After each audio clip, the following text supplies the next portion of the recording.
I just want to say, you guys are doing a great thing. It's such an uncomfortable topic to talk about, especially for a guy, young guys in their early 20s. And, I'm glad that, I could tune in and, listen to you guys.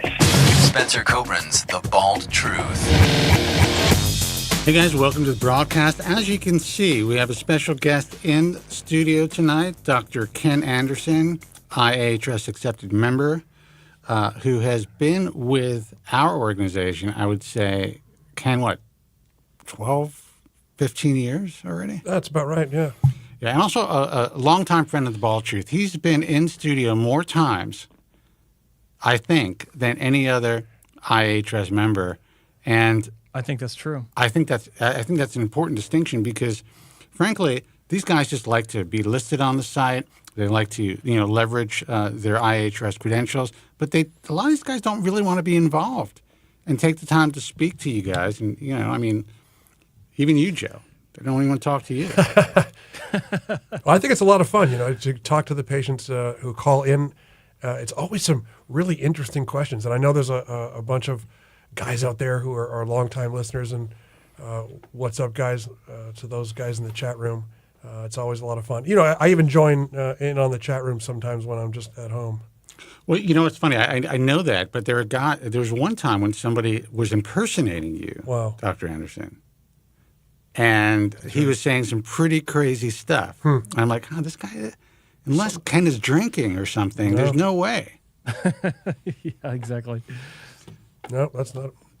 But it was pretty funny, though. I mean, if you read what you read, I think you may remember I contacted you. I'm like, were you in the chat room this week? Because it was brutal stuff. Huh. Well, Sexist, quasi-racist, but funny in a way. But not racist in a bad way, but kind of, there was some racial undertones of stuff. No, I don't drink, and I don't think that would have... But I kind of knew that. I'm like, crazy. This is even worse. This guy doesn't even drink. Oh, remember that time you said, all right, if this is Ken, what car did you rent and where did you go? Yeah, exactly. Or like little secret passwords. Yeah. Yeah, I had to do that. Guys, the phone number is 888-659-3727. Look, it's a call-in show, people. So we're here to take your calls. This is an incredible opportunity to speak to Dr. Anderson, to speak to us about anything and everything hair loss. The crazy part about this is, guys, Joe, I did a live with Killian, the hair chemist, a few days ago or a week ago, whatever it was. And he essentially was saying how he was a teenager when he started to listen to us. Wow. Yeah. Now, what's crazy is that's how long you've been doing the show with me. And I was doing it twice as long as you were doing it. Yeah. Which is insane. Is he preparing for retirement now? Show. Who, Killian? Yeah, he is. He's 31 years old, preparing for retirement. But he's getting in the field. And this is a guy who actually did hair transplant surgery right. But he said it was because he was lucky enough to find this broadcast and to find Joe and to find me that he was able to make really well-informed decisions. And if you take a look at his hair, it's insane from where he was. And he decided to go for a hybrid procedure, started with strip, did some FUE, young patient, but, understands the importance of medication. Pretty insane how good he looks. So, Joe, so he was just saying how he knew me probably before you came on the show, since he was a teenager. Yeah. And that really kind of bugged me because he's a grown man with a beard and everything now.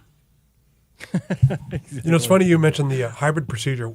We're starting to do more of those because, these huge numbers you see coming out of some clinics, 7,000, 8,000 follicles, and you see the videos that I've seen on, Instagram and Facebook, and they're just way outside the safe zone, going really high up on the crown to get, 7,000 or 8,000 follicles. What we're starting to do a little more of is a strip combined with an FUE within the safe zone, and you can get much higher numbers that way. Well, I think it's interesting that, and you know this better than most, and I'm going to call you Ken because calling you Dr. Anderson is uncomfortable for me for some reason. Well, we've known each other for a long time. So I mean, I've been an IAHRS member for 15, but I've known for just about 20 years. You know, absolutely. But there is one doctor, only one doctor that dude. One doctor that I met in this field who is so offended by both Joe and I not calling him doctor. Really? And I'm like, listen, I respect the fact that you guys have done well. You did well. You worked hard when you were younger. You focused to become a physician. But, you know, I mean, I've done some stuff in life, too. I mean, I think we should have some mutual respect. And when you're adults, you could address yourselves as, you know, your first name. Completely agree. I think the only context where it's appropriate is with my patients, right? Yeah. So I mean, my staff, my practice manager, Bex, and you know, my staff, by and large, call me Ken. Some of the technicians call me Dr. Anderson still, but I don't mind. It doesn't matter to me. It's just I think it's important for the patient-doctor relationship. 100%. It feels a bit weird, you know, in public or you know in a non-doctor patient setting. Listen, we are in a very unique industry. This is a unique time for the industry. All the characters in this industry, as you know, there's some really excellent physicians who really care about what they're doing. They're bringing a lot to the table. And then there are those who really got to the point where first do no harm has become show me the money. And you're mentioning, and guys, we'll take your calls in a second, 888-659-3727.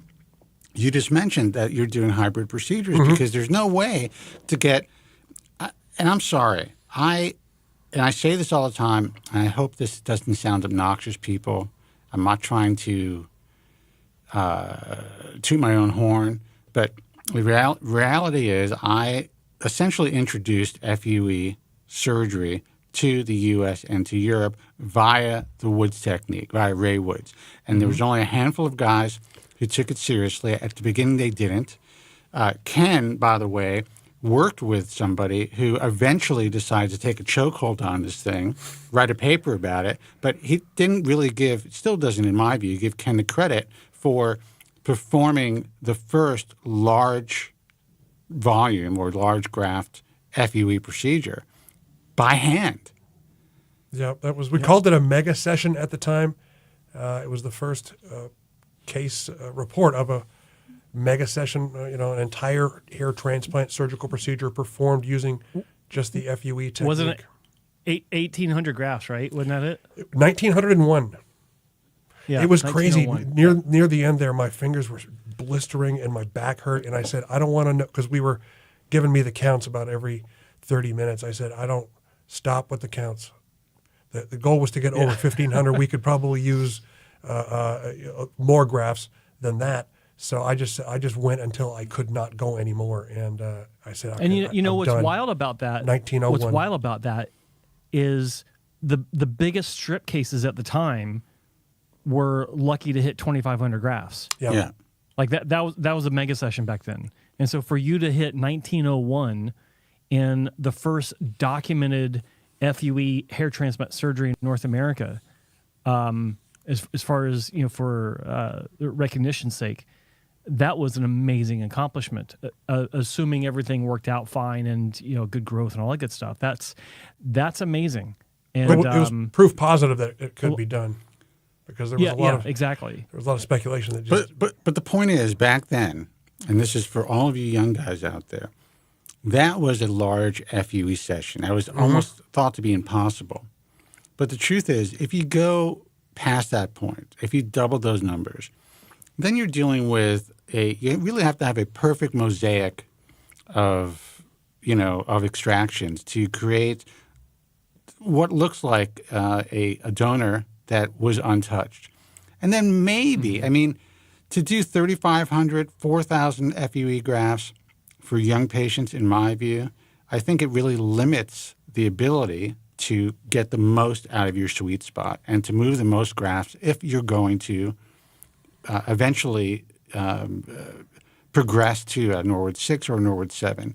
I don't think that is really told to a lot of patients. So it's nice to see that Dr. Anderson is now focusing more on and performing more hybrid procedures because it's invaluable. And what bothers me, and there are IAHRS members who do not perform FUT surgery. But it's because they're younger guys. The market was essentially built now by some of your colleagues, Ken, to really make it look like FUE, hair transplant surgery, was the gold standard or state of the art, when in fact, in my view, FUT is still the gold standard, and FUE done well to state of the art, to state of the art standards, could be life changing too. But there's a place for both procedures. Well, I agree, and I think that any serious hair restoration surgeon should be very competent and expert at both techniques, because FUE is not a panacea, and there are cases certainly where an FUT would be more appropriate. Especially you've got a guy who's class 6, class 7 who wants a lot of follicle. You need a much more surface area of undisturbed, unaffected hair to get really high numbers. But I think one of the reasons is because, as we all know, at least in the United States, all that is required for a physician to become a hair transplant surgeon is a medical license and the desire to call oneself a hair transplant surgeon. There's no training requirements. There's no tests to pass. You just got to have a medical license. And so because... to do it legally, but the truth is there are people even here in Los Angeles who are not even physicians who are running their own clinics. Well, wow, that's terrible. But yeah. I think back to conclude my point, I think that the FUT, the strip procedure, is, surgery. And a lot of the doctors who are offering hair transplant surgery don't have any surgery training. And so it's a much more significant endeavor for doctors who are not trained in surgery to become experts in that type of surgery. And so I think that perhaps that has something to do with it. They'll just stick with the FUE because it's far less technical. Well, and also, let's face it, the market has been, this is really one of the only forms of medicine or disciplines of medicine where I believe the market is dictated by the consumer. Yep. And I think that's incredibly unfortunate. And when I go online and I throw some stuff on Instagram, and now the following is starting to grow a little bit, but I need to put more effort into it. But I'm noticing I'm getting much more attention on Instagram, and all these kids are freaked out just by me telling them the truth. And they have this confirmation bias based on either they went and had surgery, say in Turkey, and have 500 or 600 grafts moved. And right now they feel, well, maybe they look okay. But they have no idea that 3, 4, 5 years down the line, unless it's a perfect storm for them, and medication is working and they're really be able to hold on to those grafts, they may be stuck with maybe a 30% result and scars on their head and their dicks in their hands. Excuse my French. But that's just the way that it is. Happy Friday, everyone. That's funny. That's I didn't mean to throw you off, Ken. That's just I mean, to me, my job has always been to tell these guys the truth, and that doesn't always go down well on the web or when people have confirmation bias or they somehow think I have some sort of ulterior motives. What would my ulterior motives be? Right. Wouldn't I make a lot more money if I just brought on all these doctors who do FUE all over the world? And gave them our seals and, work with them on a consulting basis, and it would be easy for me. Well, I think, first of all, yeah, it would. It would be easy for you, but I think you're better than that, and I appreciate you fighting the good fight. I do. I'm better than that right now. I mean, when I sell out, you'll know. I am surprised, though, that in all the years that, so-called patient education has been occurring, most patients that I see who've had a transplant at any other clinic, whether Turkey or not, I ask them, I'm like, okay, are you taking prevention? They're like, no. And I said, did the doctor stress the need to prevent future hair loss as a part of the treatment program that includes your hair transplant surgery? And the overwhelming majority of the time, the answer is no. And it's a little bit, patients seem to think that they can come in and that getting a hair transplant, not all patients, some patients, especially younger guys, and they're never going to have to worry about hair loss again. Well, they think it's like putting a chin in, or maybe a boob implant, Yeah. or whatever it is. Like it's going to last you several. Guys, let's be real here. It's not about. Prevention is easy. All you got to do is sign up for the complimentary Alma-TED procedure that you get if you have a surgery.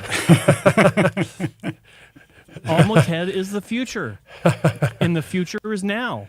That is really it's frightening that I see advertisements for this particular So product. Joe is being sarcastic, just for the newbies to the audience. Yeah, I think he is. I mean, sometimes I can't tell with Joe, but I love it. I definitely think he is. And we've seen ads. There's a local guy, very local to you, who is advertising online pretty heavily, trying to get guys in the chair, and essentially saying, we'll give you a half-price Alma-TED if you sign up for surgery by, whatever, September 1st or the end of August. Or only this month. Yeah. Only this month. If you don't do it by this month, this offer will never, ever be in existence again. You're missing out. Act now. Yeah. FOMO. Yeah. Anyway. So, Fear of missing out. Ken, and guys, we're going to take your calls right now. So hold on. 888-659-3727. The lines are lit. If you are getting... if your call is going to voicemail, that means that all the lines are busy. So just try to call back. I just lost my train of thought, Joe. Help me. What was I just saying? So Ken was just talking about... Well, I wanted to point... So one thing I do... Yeah. One just before we get to the calls for the listeners out there, I help to explain, because a lot of guys don't get it. They're like, well, what do you mean I have to use... When do I stop using the laser cap? So I liken hair loss to dental decay, right? Dental decay, we're all brushing and flossing and going in for cleaning. So that's 2 daily activities and 1 periodical activity. I say dental decay is a lot like hair loss. They're both incurable phenomenon, progressive in life, or progressive in nature rather, with you for life, and both require daily and periodical treatments to prevent. So. And I say no one goes to the dentist and says, do that thing to my teeth where I never have to brush and floss again. It's not a thing. Yeah. It's not a thing. And absolutely. So it drives home the need to be doing the activities of prevention. And if you're like me, you're water picking after you have a lifesaver. So, I mean, that's how... Is that true? Yeah. You see how I live, right? Actually, yeah. For those of you who don't know Spencer, he's pretty OCD. His fridge looks like, a well-organized fridge at the Whole Foods market. Just it's all the labels are facing out, all the brands are together. He's got a wide selection of beverages, and it's just perfect. That's good. You need to get a fridge with a glass door on it and show off the handiwork. Frankly, That's actually a good idea. You're selling yourself short there. So when I have, I'm single now. So when I have friends come over to my place. They notice that there's one person notices that I wear kind of like, I wear blue shirts, white shirts, I wear, maybe this type of shirt, and I just wear workout clothes, and that's it. So I honed my clothes down to very simple, so I don't have to make choices. Yeah. She goes into my closet, and it's just like the blue shirts, the white shirts, and she's like, I don't know if I should, have a tremendous amount of respect for you. I forgot how she said it, respect for you, or if you're a serial killer, Because, I guess people aren't used to, women aren't used to guys who are very well organized, maybe, or their homes are very well organized. And to me, it's just like, it makes me feel better throughout my day to have everything in place. Now, I certainly don't freak out, Joe, as you know, when you come over and you get drunk and you mess up my house. I don't think about that. So I'm not that OCD. You can do whatever you want. I'll just clean up afterwards. Well, it's because you're right there with me. And you can't clean up because you're hammered as well. That's true. It's not till the next day. That's true, but that was a long time ago, brother, Yeah. and I still have the video. Guys, phone number is 888-659-3727. We're going to take your calls. And before I take the calls, so I do think that it's important what Ken said about the fact that you need to use medication. If you're going to have surgery, this is not stopping the progression of your hair loss. Why people don't understand that? I mean, I know why. You see what's happening on Reddit. You see what's happening on the message forums. You see how shit-scared guys are to take medication now based on, a lot of, some of it's misinformation. A lot of it's hysteria.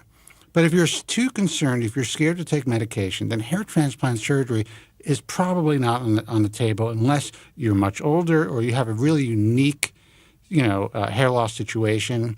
Maybe you have some scarring. Maybe you've had, whatever. If you're a guy who doesn't have male pattern baldness and had a facelift or something and needs their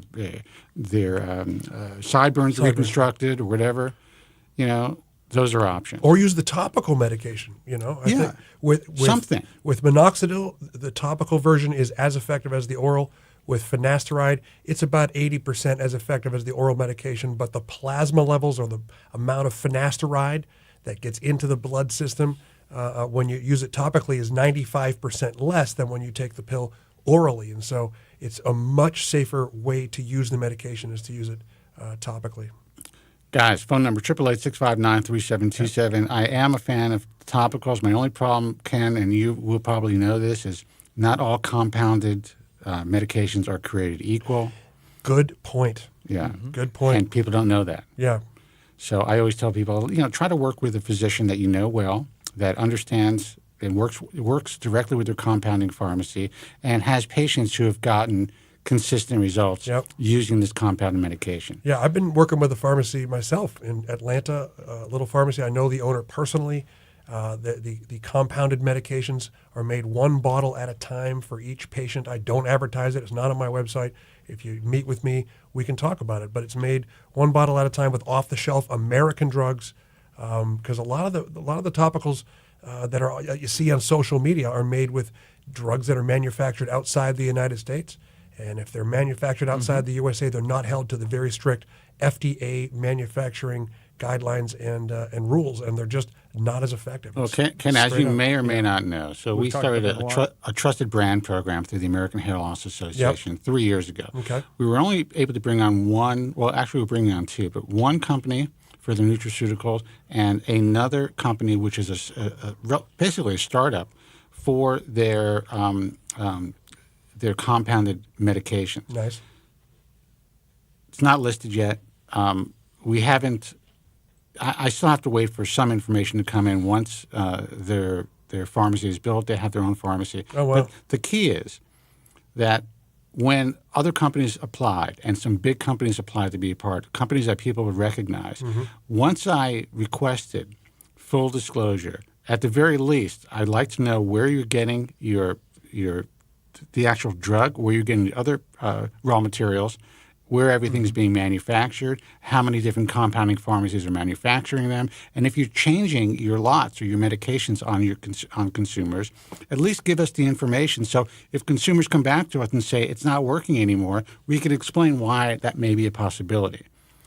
And they're just like, well, how about we give you 10% more for the license? Wow. And I'm like, that negates. Did you hear me? That negates the whole point. Now, again, Joe, you know this. My father is rolling over in his grave every time he hears these stories. He was always just like, just take the money. But the money comes. It comes and goes. I'm 59 years old. What do you need in life? So when I tell people, they're asking me, well, what's the difference between whatever Keeps or Hims or this and that? The truth is, I don't know because they won't tell me. So I much prefer patients going and working directly with their physicians at this point. 888-659-3727. Let's see who this is. Hey, you're on the air. Who's this and where are you calling from? Hey, caller. Caller, I can hear you. I'll give you a second to say hi. Can you hear us? All right. Me? Can you hear me? Yeah. I almost hung up on you, man.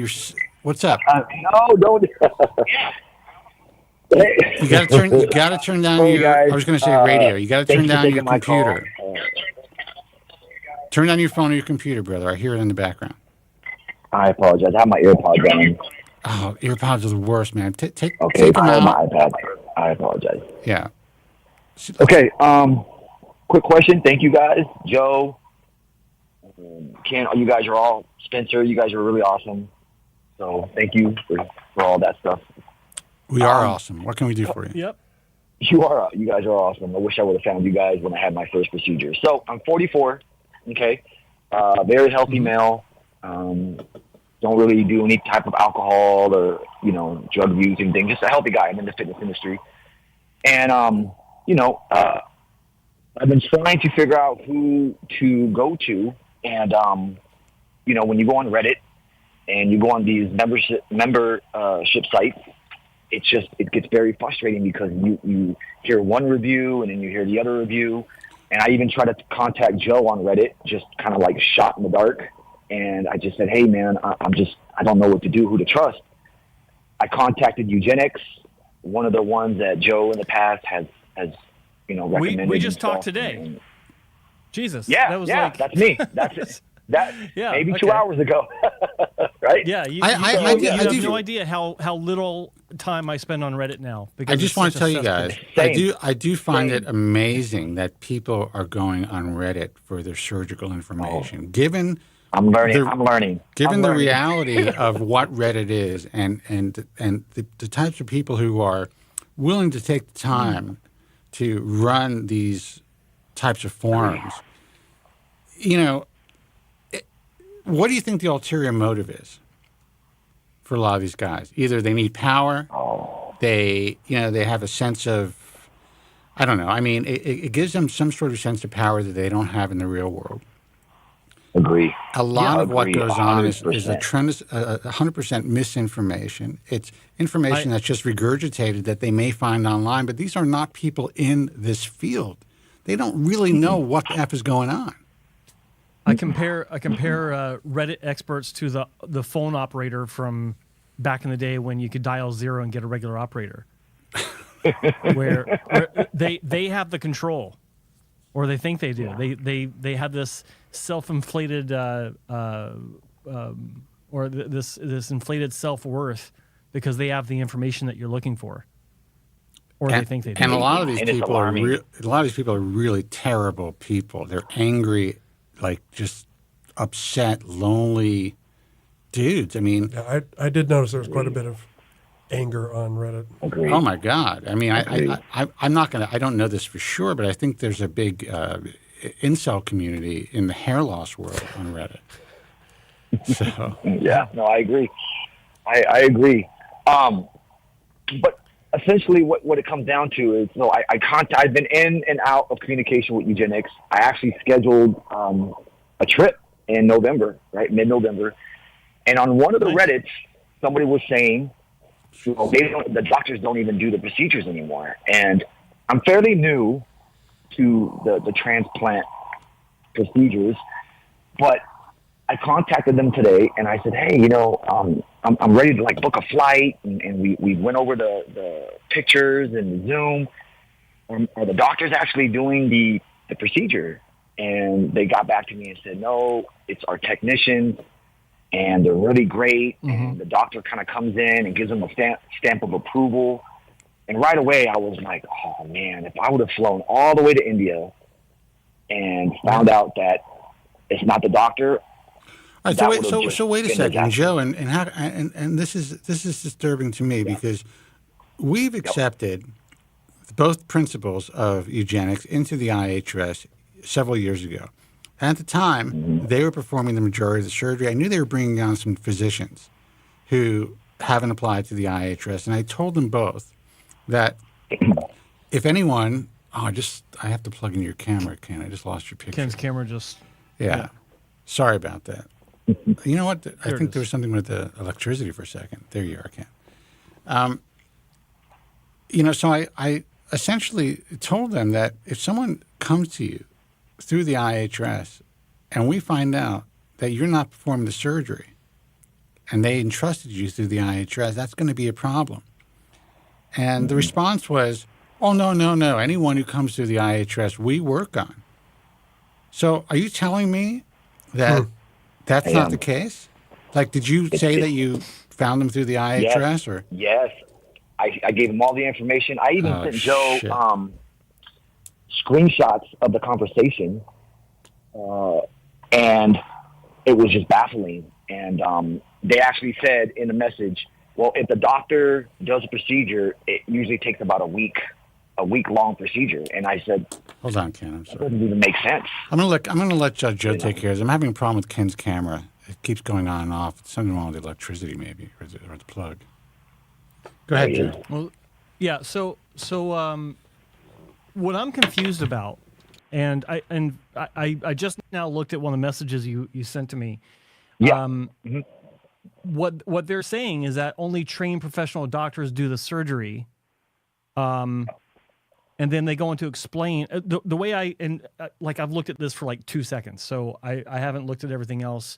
It's okay. But based on what I'm seeing, it sounds like, okay, well, technicians do the extractions, but the doctors are making the recipient sites so that, and then technicians come back in and place the graft. So, yeah. What I understand, and what Spencer was talking about, when IAHRS accepted Dr. Pradeep Sethi and Dr. Erica Bansal, it was accepting Dr. Pradeep Sethi and Dr. Erica Bansal. And when they applied to work with me, it was the same thing. Now, what I do know is they do, like Spencer said, they do have a few doctors.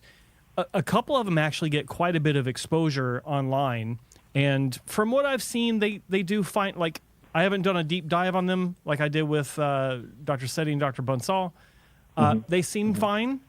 They have happy patients. I've seen no red flags with that, and that's fine. But I've always made it clear that they're not a part of what I do. Only those two doctors are. Now, I did have a conversation with the doctors about the distinction, and they told me that there is not a single surgery that's performed at that clinic where a doctor is not present and involved on some level.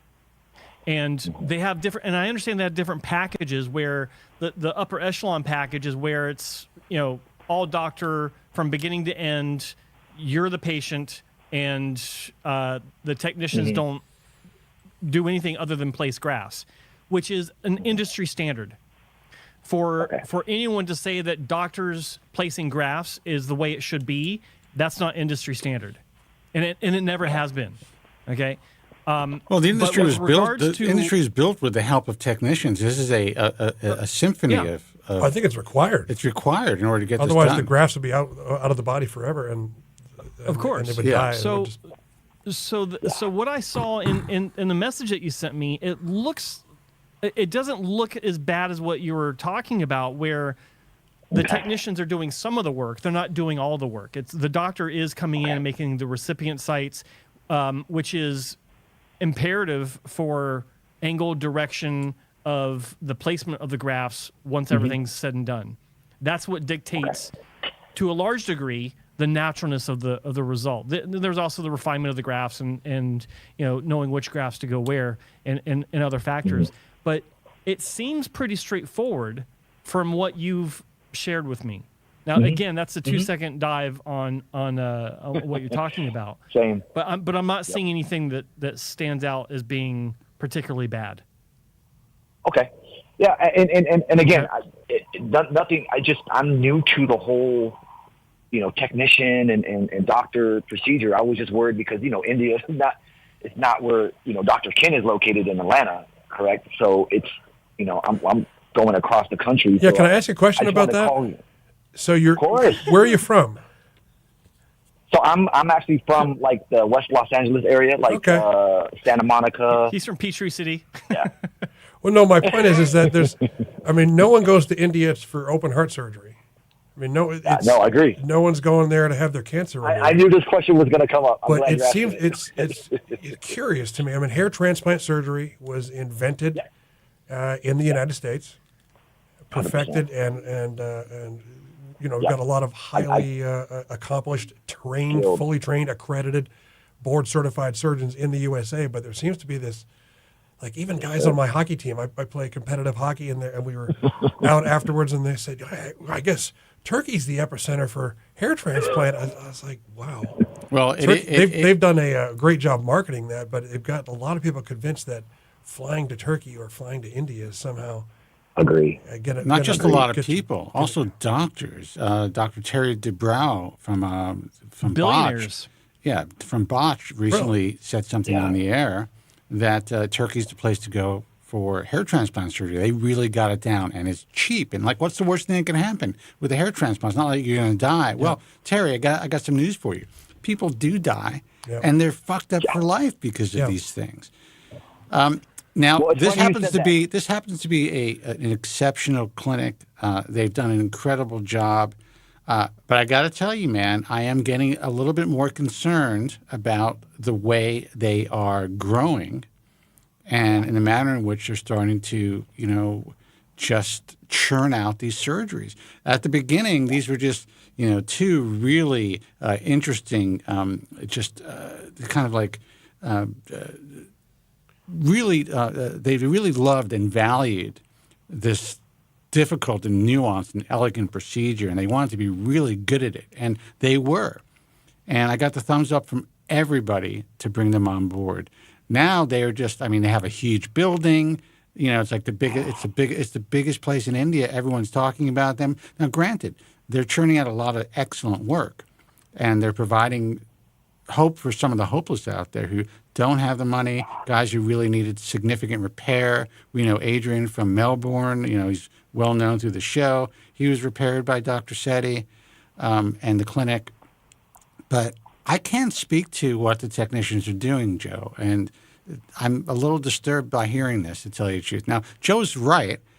What I've seen coming out of the clinic in general has been excellent. You don't get a tremendous amount of complaints. And the price is right. But, I'm definitely not going for the price, that's for sure. I'm going strictly what Joe was recommending and just, years of research from what you guys have been putting out, right? That's kind of what I go with. But to answer your question, Dr. Ken, I'm sorry. Go ahead. No, I just want, he asked a valid question. Well, the reason I'm looking at eugenics is because I went to a place down in San Diego, lower San Diego, mid San Diego, Oceanside, and they're called My Hair MD. They're not recommended by you guys, but I've been in talks with them for years. My Hair MD. I'm just saying. Go ahead. Yes, sir. Yes, sir. Yeah. And so I went there, and I got my first procedure from one of the doctors who actually got fired about a year later after my procedure. And I had the FUT, so I had the strip. And this is my first surgery that I've ever had. I wasn't able to talk to the doctor. I wasn't able to ask him any questions. It was kind of like he just was doing my hairline and assessment. He said, okay, well, you need these amount of grafts, such and such and such. I said, okay. Took some pictures, called it a day. I just thought that was the norm. And, maybe 14, 15 minutes, a month later, a year and a half later, no real density, no growth. A little bit of coverage, but nothing that was presented to me is what I found. Mm-hmm. So I was kind of upset because it was a painful process. Like I said, I never went through a surgery. And so the I'm sorry that happened to you, called me. I'm really sorry that happened to you. You got to learn from it, right? You got to go through it. You got to take action. So I'm okay. Second procedure, she calls me, lovely lady, awesome person, and said, hey, we're really sorry, Ryan, but this doctor no longer works for us. If you give us another opportunity, we'll make it right. We have a new state-of-the-art doctor. He's great. He only does FUE. Why don't you come down, talk to him, and then see how you feel? And I said, you know what? Okay, I'll give you guys, let's go for it, Met the doctor. He was awesome, right? Understood, listened, and I was excited. I said, okay, FUE. So this is, $13,000 into it already. His procedure was worse than the first one in terms of the result, right? No coverage. It looked like nothing was even done. And I was just very, very my heart sank. And I'm like, man, is this what's happening? Is this, what's going on here? I'm so sorry to hear that. And I want you to know, and I'm sure you've read this, but you are not alone. Sounds like my experience. This is a very typical experience. And this is typical even before the whole cosmetic surgery tourism in this field took off. This is why I got into the industry back in 1998. The vast majority of work being done was shit. And I was lucky enough to find 11 physicians. When I wrote my book, I was going to write essentially a derogatory chapter on hair transplant surgery. And then I happened to run into Bob Bernstein after I went to a lot of different offices in New York, including Norman Orenreich, who wanted to give me 4-millimeter plugs at the age of 22, but that's another story. Wow. And I had a lower hairline than I have now. You know, I mean, I would have had these horns growing out of my head. You would have. It would have been ridiculous. So, you know, this is not just when I talk about, because now I focus on this cosmetic surgery tourism and what's happening in Turkey and all these, you know, high volume FUEs and all that stuff. But while Ken is completely correct that hair transplant surgery has evolved and developed here in the U.S., the industry was an absolute mess, and most guys were cowboys, and it is still the same industry. That's why I've been able to do what I do for 30 years, because no matter how much I try, you know, this is evergreen. There's 200,000 of you guys waking up every day here in the U.S. realizing for the first time, holy shit, I'm losing my hair. What do I do? You don't always find us first. You go, basically, it used to be Yellow Pages, and now it's like Google ads that you find. It's, you know, it's similar to something that happened about 15 years ago in the world of facial plastic surgery. All right, there's, you know, if you're going to go get a facelift, most people will choose.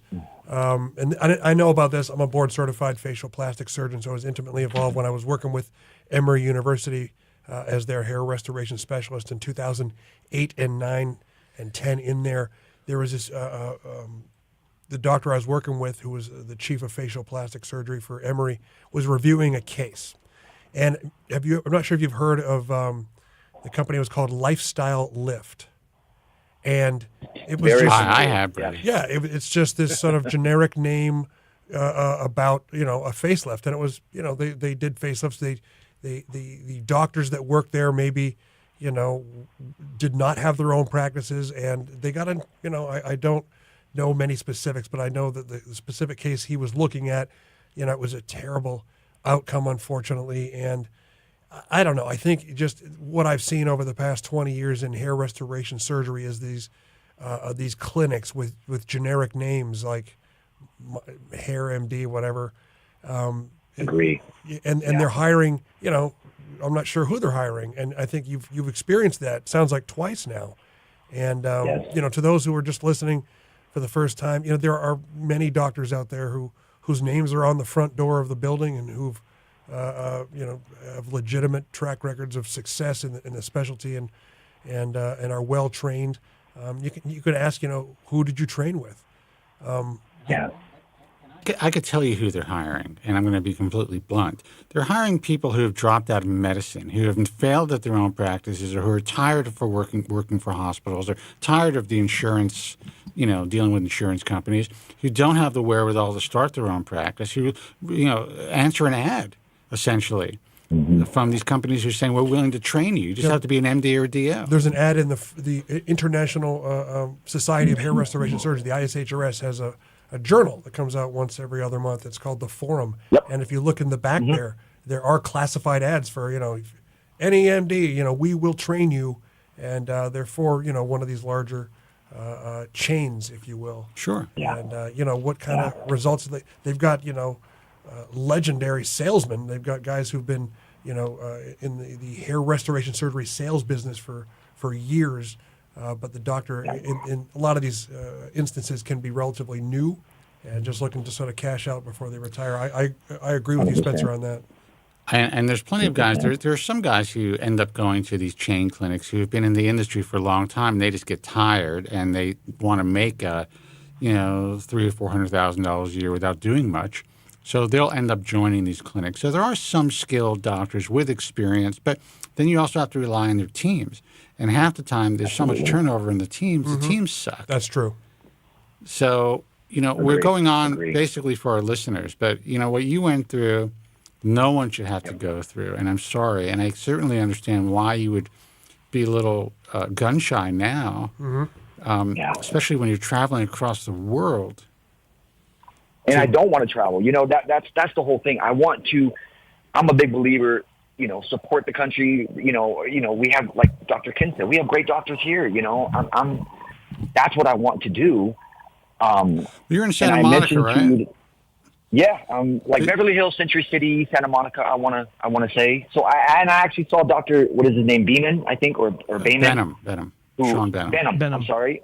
Yeah, and I actually went to him before I went. Well, actually, I went to him because I stopped. I didn't want to go back to my hair MD. And he said, Ryan, Really, all you need is about 700 grafts for what you need. Your hair looks great. You just have a little bit of a receding area where they just kind of botched it. Doesn't really look like they filled it in. We can do that for you, not a problem. And so I was entertaining that. But the thing was, he quoted me almost 10 grand for a small procedure. And I understand he has a big office, big payroll. And that was just a little bit out of my budget. Yeah. Because I've already spent almost 15 grand with my hair MD. So, here I am going almost $25,000 within a matter of 2 years. He's not cheap. He is in Santa Monica. Yeah. They have this exactly. entire building with a lot of staff. It's fancy. But the thing about him is, he provides he gives you his full attention. Oh, he's awesome. And he's good. He was great. And he's caring. He's a good dude, Yes, I agree 1,000%. Yeah, I met him at I met Sean thing at the, Go ahead. Let Ken finish his thought. I was going to say, I met Dr. Benham at the Mexico City, the Los Angeles hair restoration surgery courses in Mexico City, and he was giving some talks there, and I think I gave 3 talks. Yeah, and I agree with you, Spencer. Really nice guy. And the one thing that I like about him, he cares. You can when I meet these guys in the meetings I go to, and this year I've been in Monaco and Milan at the Italian Society of Hair Science and Restoration. You can tell when a hair transplant doctor does or does not really care about their patients and what they're doing, and whether or not they have a passion for it. Do they love this stuff, or are they just kind of collecting a paycheck? And he's never it's disappointing. Sometimes. He's never, even behind the scenes, talked to me about leads, money, ROI, as far as his being involved with the IAHRS. I've never even heard him talk about money. Who's that? Sean. Yeah, no. I mean, it's unbelievable, really. I'm not saying that I haven't heard you either, Ken, but I mean, there's very few guys that I have dealt with that at some point don't take me aside at the meeting or whatever it is, and they're asking me, like, well, what can I do? Things are happening in Turkey. We need to, get more patients. Is there anything you can help me with? Or I don't hear any of that stuff. They understand the value of being connected to what we do because they are good at what they do. And that's it. But, I'm sorry you didn't go to Sean because, for your second surgery. Because I'm still in the mix, and I'm glad Dr. Ken is here because I have no problem speaking with him after and in consultation, flying out to Atlanta. That's always an option. But what I wanted to convey is, and I mentioned it to my hair MD and to Sean, Dr. Lehman, I said, I'm taking oral dutasteride and I'm taking oral minoxidil. So I'm doing what I need to do. I'm 44. I understand what's involved. Okay, I'm not looking for a miracle. I'm just looking to keep what I have, and it's for as long as I can because I'm in the fitness industry and it's all that kind of stuff. But my question to you, gentlemen, is what should be my next step in order to find, like Dr. Ken said, someone where it comes across, because that's all I want. I want someone who comes across where they care and they said, hey, Ryan, here's your situation. This is what you realistically can expect. This is what we do. I'm going to let Ken answer you, but I would say since you're in the area and we are close to where I am, you have guys here, you have guys in Century City close to where I am. Dr. Dower, he's not cheap, but he can give you an honest assessment. You have Mike Hughes from Armani. He can give you an honest assessment. And they're going to charge you a lot of money to have the surgery, but at the very least, you can kind of gather the intel that you need and see what different physicians who are good at what they do have to say about your particular case. And you could have a consultation with Dr. Ken, obviously, and if you want to fly down to Atlanta, that's fine. But get the information and make sure that it all jibes. Otherwise, if one person tells you one thing, another person tells you something that's really far away. Okay, go ahead. I'm sorry, Ken. I forgot it. Eugenics. So what was the doctor's name? She's the woman, the female. I can't think right now. Dr. Bonzal. Joe mentioned her. Dr. Bonzal. So actually, so I got her on the Zoom call about a week ago before I kind of made the date, and she quoted me 1,200 to 1,400 grafts, and I just felt that was not only double of what Dr. Beeman quoted me, but I'm just thinking I'm not the expert, but I have a lot of hair. I just want the little bit of the receding part kind of filled in. And she was talking about lowering my hairline and then doing this. And I just said, I'm just not interested Well, in here's that. the thing. Right? You know, it's still the okay, practice let of me- medicine. And Well, people, I would say that it's difficult. Let me to do chime that. in here. Okay. Yeah. I've been waiting for a bit. I want to say a few things. All right. So, caller, Joe's first off, hangry. Hold on. I got to. No, I'm not hangry. I'm not hangry at all. I've just been waiting because there's a lot going on. But there's something I need to say. First and foremost, I understand where you're coming from because I too had 2 bad surgeries before my path started to straighten out. I get it. I don't know if you see my history, but you can go to my website here, transplantmentor.com, and you see what I used to look like. And that was rough, brother. so what you're going through now, you have the benefit of easy access to information, and that's a double-edged sword actually, because so much of it, like you said at the top of your call, is unreliable and questionable at best due to various resources. And so your first question was, how do you, I'm paraphrasing, but how do you filter the legitimate information from the not so legit? And you did touch on it, where you're realizing that like Reddit is a very bad resource because of just so much conflicting information and unknown motivations for information that's being shared. Like you just don't know.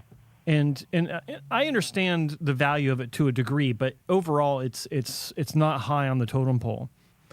What I think that you need to do first off is you need to identify what you feel is the ideal outcome for yourself. So ultimately, I think above and beyond anything else, you should learn what natural means, because that should be your first priority.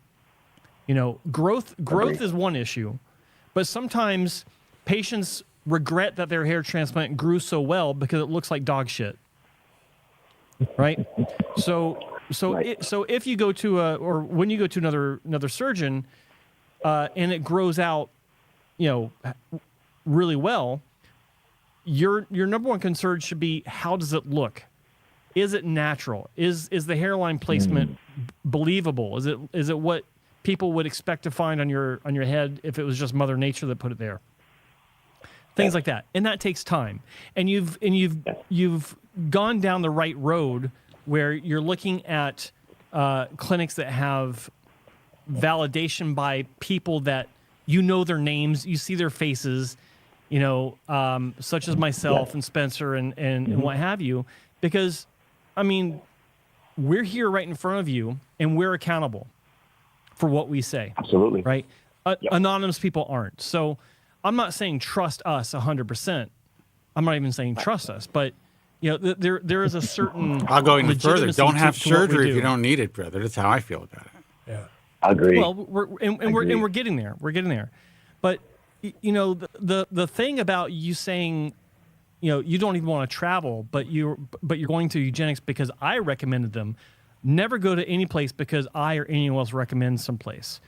Just understand that there's a certain level of believability of genuine truth about their presentation, because we have dug a bit deeper than other people have. But ultimately, don't go because I say they're good, or Spencer says they're good, or anyone like that.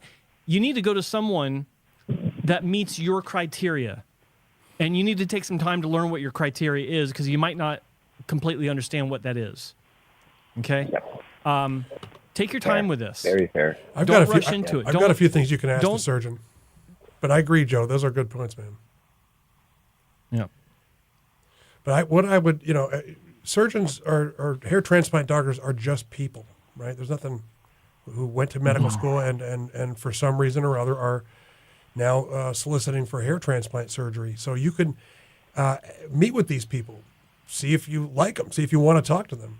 You can have them, if you're looking for frontal hairline work, you can have them describe how they create a natural frontal hairline, like when I'll tell patients I want to make sure the hair looks like it's always been there, not like somebody put it back. You want to, frankly, I think you should make sure they're doing hair transplant surgery full time, and it's not a line item on the other. If they're doing breast surgery or Brazilian butt lifts or something else, you want someone who's dedicated to the specialty. It's my opinion that they should be proficient in FUE and FUT, because if they're doing FUT, they're very serious about the specialty. And then you can ask them deeper questions like, why are you a hair transplant surgeon? What drew you to the field? What is your favorite thing about being a hair transplant surgeon? Almost philosophical questions. And if he points down to his Ferrari, then you leave. Right. Yeah. Good point. Yeah. But I think just by asking some questions like that, beyond are they a surgeon? Are they dedicated to the specialty? Do they also perform FUT? But then you can ask them these little more quasi philosophical questions, and then just pay attention. Are they passionate about what they're talking about? Do they like it? I ask all my doctors now when I go in for whatever procedure. I'm like, why did you choose this specialty, and what do you like best about it? And you'll be surprised what some doctors will say. But that will give you an idea of kind of what they bring to the table in terms of their passion. Because if they're passionate about it, they're going to not be cutting corners. They're going to go the extra mile in terms of everything down to the solution, the follicle storage solution and the irrigation solution, the instruments, the technicians, all of it. If they're really passionate about it, you will hear that in their voices, and it'll make for an interesting conversation. Similar to how you are conveying it, I can sense it in you how you're presenting it. I know it's YouTube, but you're very passionate, and that's awesome. And I also want to say, Joe, I apologize if I came across with kind of, saying, hey, because Joe says it, then it has to be this way. It was just a situation where. No, I'm just kidding. It's okay. I understand what you're saying. I just when it's a wild, wild west, and you got men who are suffering, and they're shot, and it's the wild, wild west. When gentlemen like you that are doing awesome freaking work, keeping it 100% honest. Thank you. Yeah, absolutely. You guys deserve it. It's just men, and we all know it's hard to talk about. But when you have individuals like you, that's kind of what we lean on a little bit. And we still should kind of make decisions for our on our own, of course. But when it comes to something like hair, the key is, and this is why I always say, with my organization, these are doctors who are IAHRS accepted. I don't say recommended. I don't recommend anything or anybody. What I recommend is you do your due diligence. I created this organization so at least you guys have a fighting chance to start starting place to do your research, as opposed to, sadly, going through what you had to go through. Yep. Yeah. And there's also all physicians on the IAHRS have at least one patient who might not have been thrilled with the result. This is cosmetic surgery. This is just the way it is. Yeah, absolutely. So the last thing I hate when you go to websites and, you go to forums and it's all about recommended or highly recommended or this and that. And, essentially these guys kind of hide the fact that, they're selling hair transplant surgery, or they try to.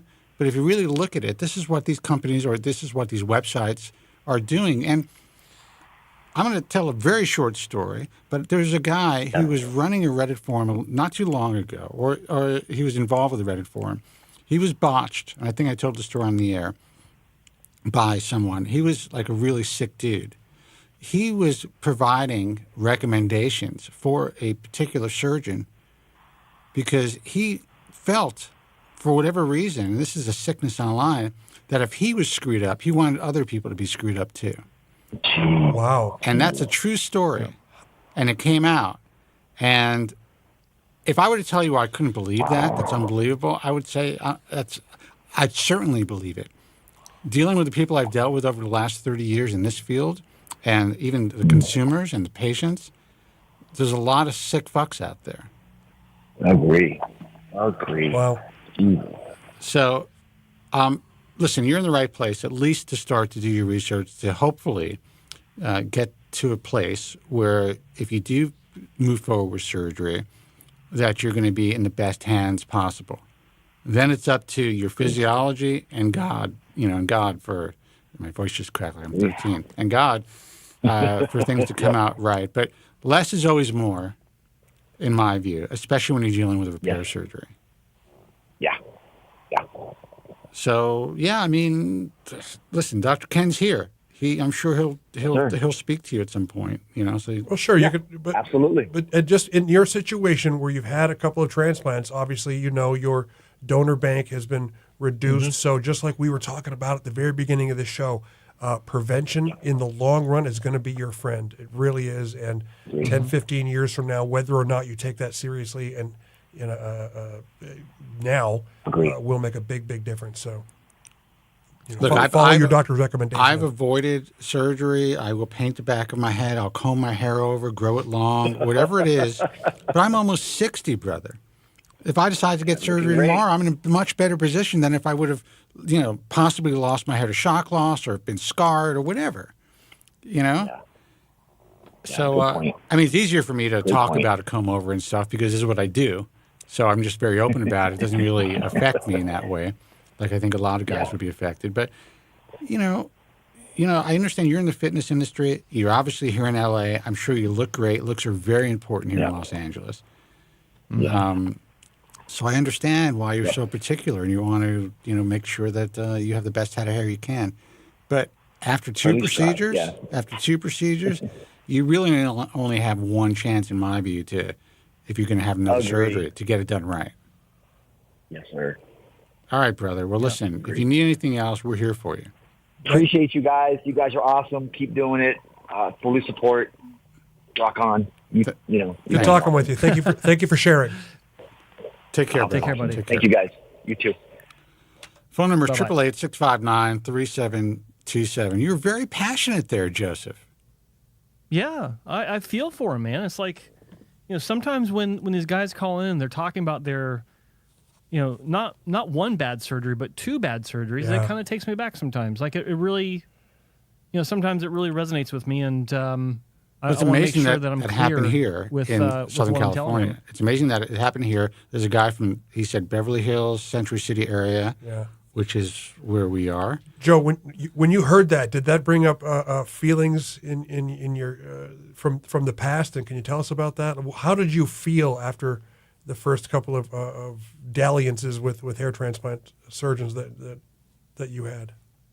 To answer the initial question, it didn't initially bring up feelings, but it, obviously brought up memories because I'm always just on the other side of that thought because I'm always thinking about hair.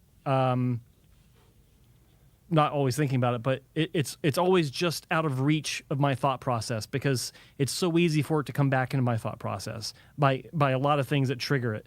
And I don't mean trigger like I'm triggered, but just brings that thought process back to me. I think you were a little triggered there, brother. But when it comes to how I feel when I'm reminded of these things, or more specifically to your question, how did I feel after those two surgeries? I'm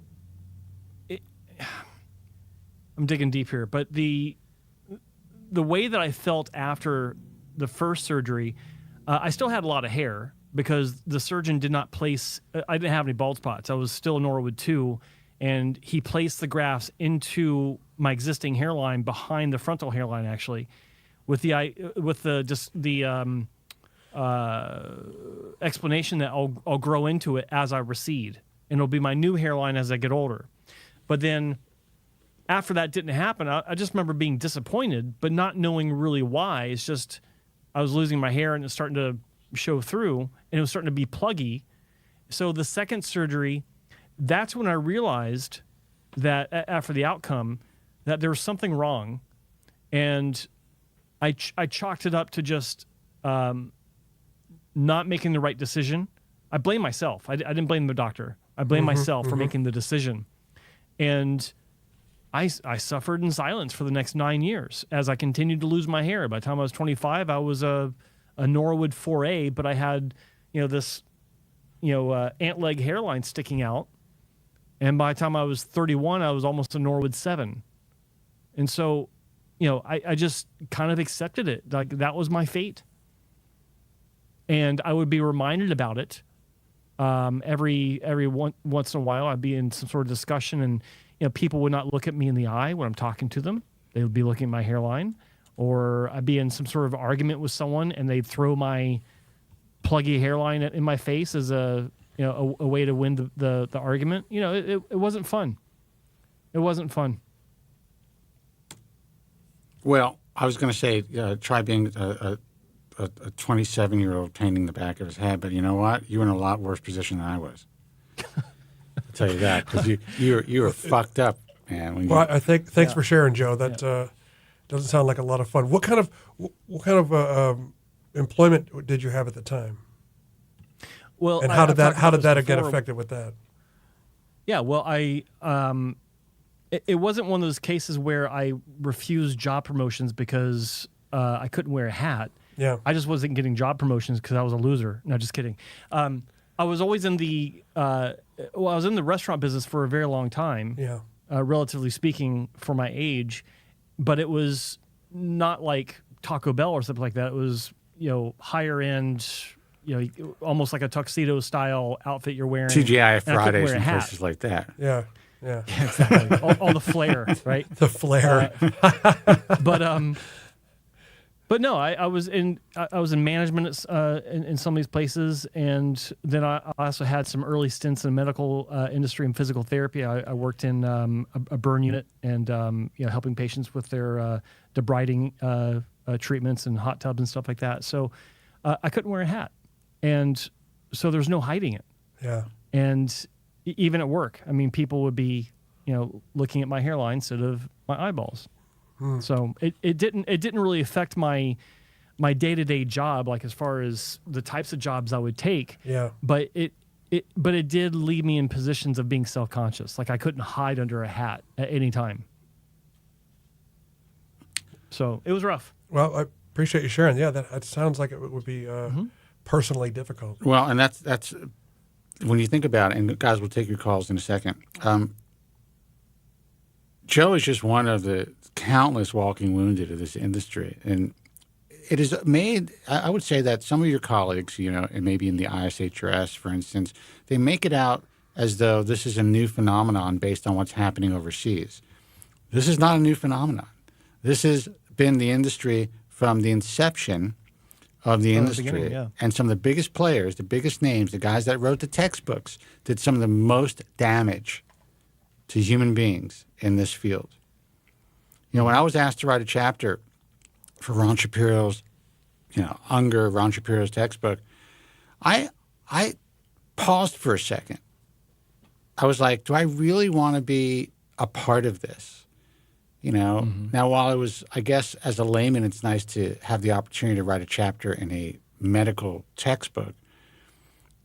I didn't really feel that great about it because, it was Unger started this whole thing, and I was not a fan of what was going down over the years. And he's a nice enough guy, and his daughter's a nice enough lady, and but that was really, him and Orange Rag really set the stage for all the damage that was done, in my view, in my opinion, to so many countless people. That's why people still call hair transplant surgery plugs. These are all the reasons. And these are the leaders of, these are the grand poobahs of this industry to this day. So I don't know. I guess it's evergreen. As long as I have the energy, I could do this for the rest of my life. Oh, God. There's only so many people who are going to find our information, go to guys like Dr. Ken, have good experiences, and the rest are going to be effed up, and then they're going to find us. That's just the way it works. Well, unfortunately, the stories like the last caller we had, they're never going to end. They're No, never going to end. No, that's true. Where they call us up and say, "I wish I'd found you earlier," or they sent the email or the DM, "I wish I'd found you earlier. I've already had one surgery, or I've already had 2 surgeries, or whatever." Well, I may just hand this thing off to you and younger guys who are part of the trusted content creators, and just you can call me from the beach and call me on the beach, and I'll just give you some advice. And Well, you could join us from the beach, right? yeah, absolutely. It'll keep you interested. Absolutely. If you don't mind seeing Joe the nips, Biden runs Joe. the country from the beach. Okay, That's true. You can do a show from the beach. That's just true. saying. Let's take a call. These guys have been on hold for a long time. Hey, you're on the air. Who's this, and where are you calling from? Yeah, thanks, guys. Terry, Southern California. Hey, brother. What's up, man? I hope you guys are staying cool in the studio there. It's like 110 out here right now. I'm just waiting for my lights to shut off. Yeah. Oh, boy. Rolling blackouts. Yeah. Thank you, Governor Newsom. Anyway, I'm about 6 months into my FUE transplant, about 2,300 grafts or so. I never really experienced any shock loss, which was surprising to me. But I noticed that the grafts were actually starting to grow in after just a couple of months. Everything seemed to be going well. I had been taking finasteride for about 20 years or so, but then my doctor wanted me to start on Minoxidil, also the oral tablet, the 2.5, but he wanted me to start at a quarter tab and then increase it to half, see how that would go, and then if I wanted to increase it to 2.5. Now, from what I've read, initially anyway, that when you first start taking it, Minoxidil, that is, it can cause some temporary shedding. Yes. But that didn't seem to happen with the lower dose, with the even up to the 1.25. Oh, good for you. Right, it didn't happen. I didn't notice shedding at all. And then as soon as I bumped it up to 2.5, and this was about starting at month 5, just two weeks ago or so. Almost immediately, within a couple of days, I started noticing shedding, and I thought, holy crap, is that because I increased the dose, or is it something else? And, because I couldn't find anywhere online that would address this question, can shedding happen if you increase the dose? It only says when you initially start, you can see some shedding, but that should go away, and then your hair will grow back, thicker and stronger and darker and blah, blah, blah. I'm going to let Dr. Ken answer the question, but did you say that you noticed you start the shed start just days after you up the dosage? Well, not days. I'd say within a week, I started noticing hairs in the drain, which it seems that I've been an anagen forever. I hadn't noticed any hair shedding for like 2 full years.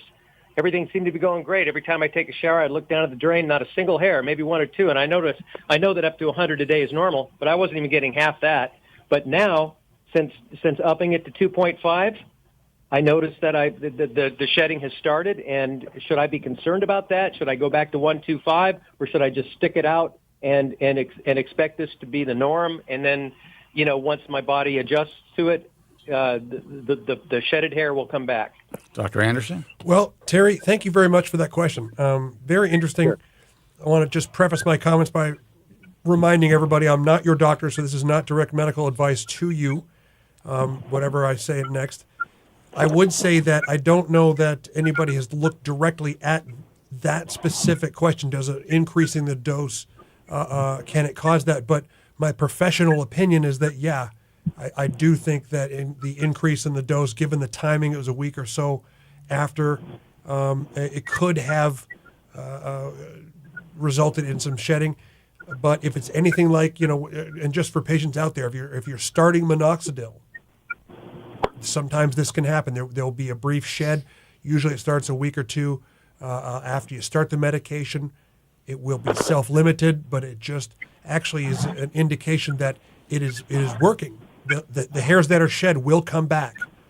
But the fact that the Minoxidil is affecting the timing of the telogen, anagen hair cycles is actually a positive thing. So if you were my patient, I would likely tell you to continue on the 2.5 milligram dose, ride out the shedding that you were experiencing, knowing that it will be self-limited, it will stop, and that those hairs shed will return.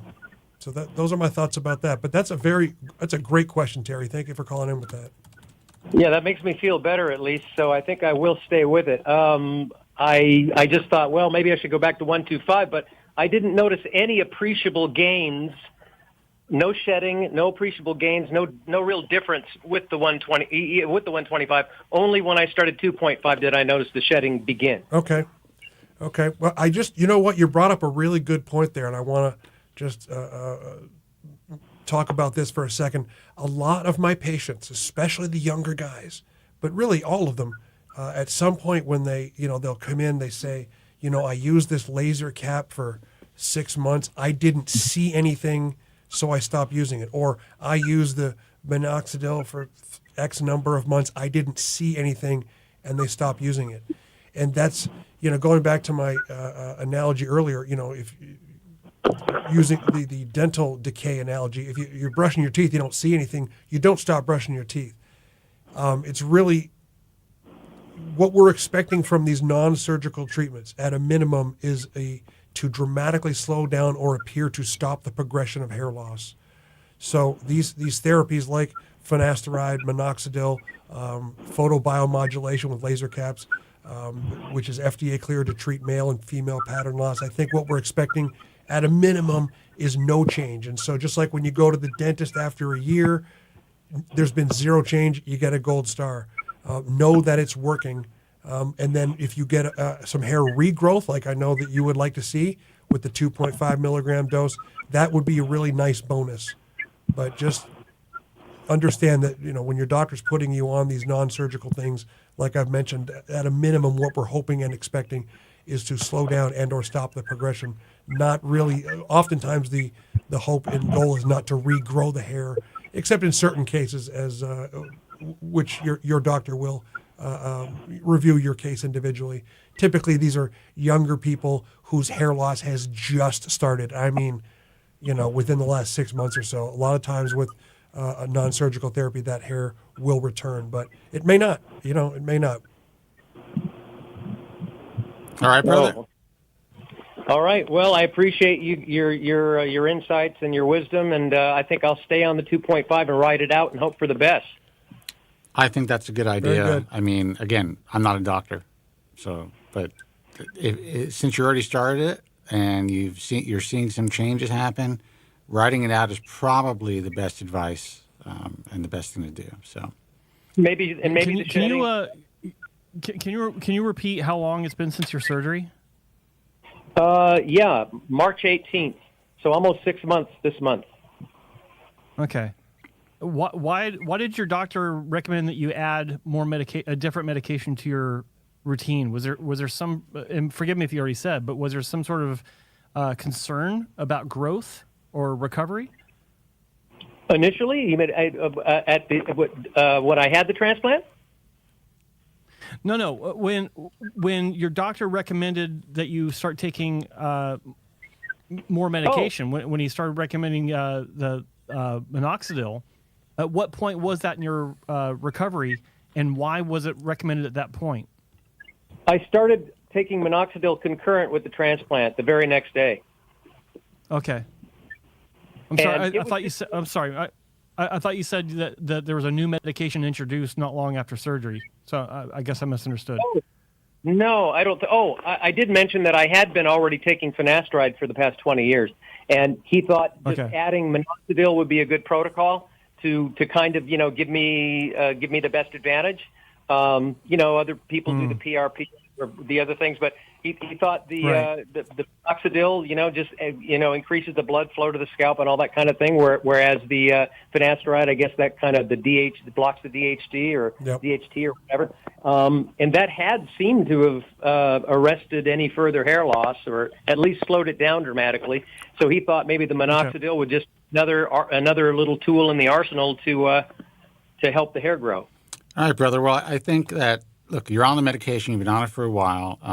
Shedding does occur in some cases. You did bump it up. I'm a believer in what Dr. Ken just said, as far as I think all these medications are dose dependent, even though initially, for years, I was told by physicians when I was doing intermittent therapy with finasteride that there's really no point. It's not going to work. Well, Now it's coming out that, there's a lot of doctors who are willing to titrate their patients on these medications. They titrate them, start with a lower dosage. If they seem to do pretty well, then they may bump their dosage if they don't have any adverse side effects. Some people can just take, a small dose every few days, and they see cessation in their hair loss. So it stands to reason that if you change your dose, that could kick in it's going to be a little stronger. It could definitely kick in a telogen effluvium. And it's most likely going to be temporary. That's what I assumed, but I just wanted to get your take on it. All right, brother. Well, I appreciate it. Good luck. Hang in there. Thanks for the call. Let us know how you do. Thank you for calling. Take care. Bye-bye. Our phone number is 888-659-3727. We're live here in Los Angeles. Joe Tillman is live in Vancouver, British Columbia. And if you're just tuning in, with us in studio is IAHRS accepted member, Dr. Ken Anderson, whose practice is in Atlanta, Georgia. You can find him at IAHRS.org. Let's take this call. Hey, you're on the air. Who's this and where are you calling from? Hey, my name's Max. I'm from Texas. Max from Texas. What's going on? Max? What's up, Max? How you doing? Pretty good, guys. First-time caller, long-time listener. I'm sort of a player in this game, and I'll get to it. Sure. But when I want to say, Dr. Anderson, you're looking phenomenal. Very dapper tonight, so looks like you lost a lot of weight. He did. He's in great shape, man. He's looking a little buff to me. You can tell. He looks like a UFC fighter. I turned my true story. I turned my basement into a gym, and started getting up at 5 o'clock in the morning every day before surgery and working out. And working out on the weekends as well. That it sucked. It's for the first 6 weeks it sucked, but then I found if I didn't work out, I didn't feel as much energy even more during the day. So I've got quite a routine going. I've got about 15 pieces of gym equipment down in the base. I found a guy that sells. And I'm going too deep into this. No, it's good. I found a guy that sells used equipment. That they pull out of apartments, complexes, and gyms, and so I got some decent gym equipment down there. But I thank you thank you very much. I've been working hard at it and I did lose some weight, and I'm back to playing competitive hockey, and it feels great. It's life changing, man. It's what keeps keeps you young. No, absolutely. You look great. So, Spencer, I work with the other Spencer, and Joe, I don't believe I ever spoke to you, and Dr. Anderson, I haven't consulted and or did any marketing for you. I run one of the largest marketing firms for hair transplant and male enhancement in the United States and Canada. I work with about 100-plus practices around the country. I work with some of the greats like Dr. Alexander, Dr. William Lindsay, Dr. Yazdan.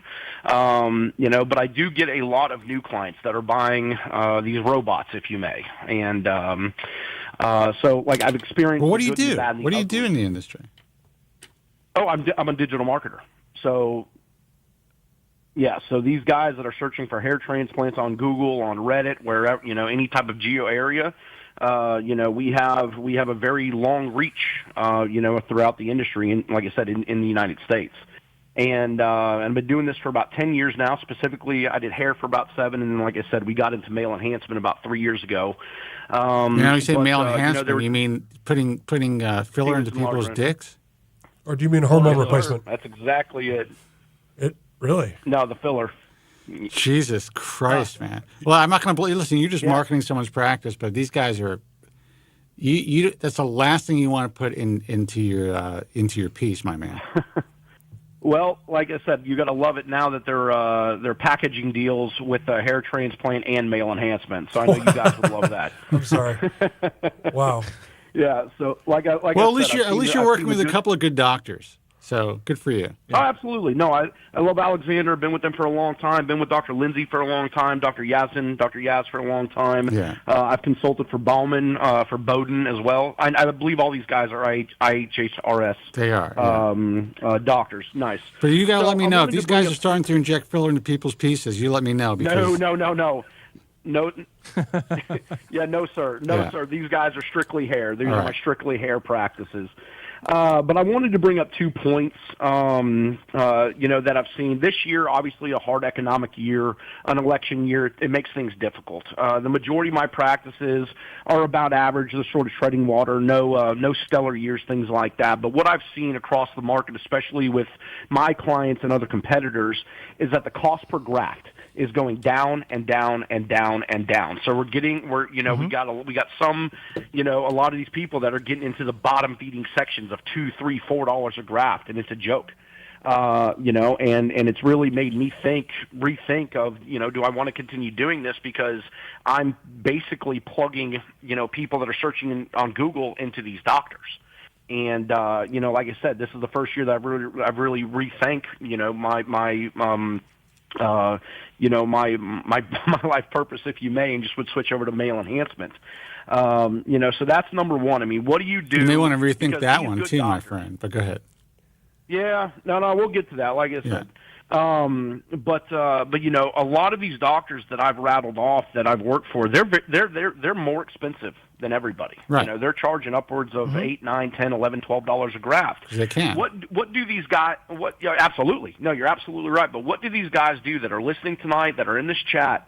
What do they do if they don't have the money or they don't have the credit for financing? Do they wait? I would say roll the dice. I would say, listen, there was a time when, and there was a major barrier to entry for hair transplant surgery, and that's why younger guys weren't getting it done as often, because A, they weren't candidates, but also they couldn't afford to have it done. So that was the barrier to entry. Like, well, you know what? This is an expensive cosmetic procedure. Maybe I'll work hard and save some money and, develop a good line of credit and, concentrate on my life a little bit. And then when I'm ready, both emotionally and financially, then I can have surgery. Well, that's not the case. You have guys who are offering $2 a graft here in the U.S. and people flying to Turkey to have procedures done for €1 or, $1.50 a graft with limousines and hotels included and all that stuff. So it makes it very enticing for young, dumb, totally not even completely formed, I just spit on my mic, formed individuals, emotionally, their brains aren't even completely formed, to undergo a surgery that's going to affect them for the rest of their lives. So my advice to tell these kids what they do, you don't have it done. If you can't afford to have a good cosmetic surgery performed, you don't have it done. I would agree. One of the biggest dams breaking when the word got out about Turkey and how cheap it was, 10, 12 years ago, was the dam holding back all these young guys that couldn't afford surgery to begin with, because they were specifically targeting them in their marketing with the low hairlines and max graft and all these catchy terms that are being used, and it was dirt cheap.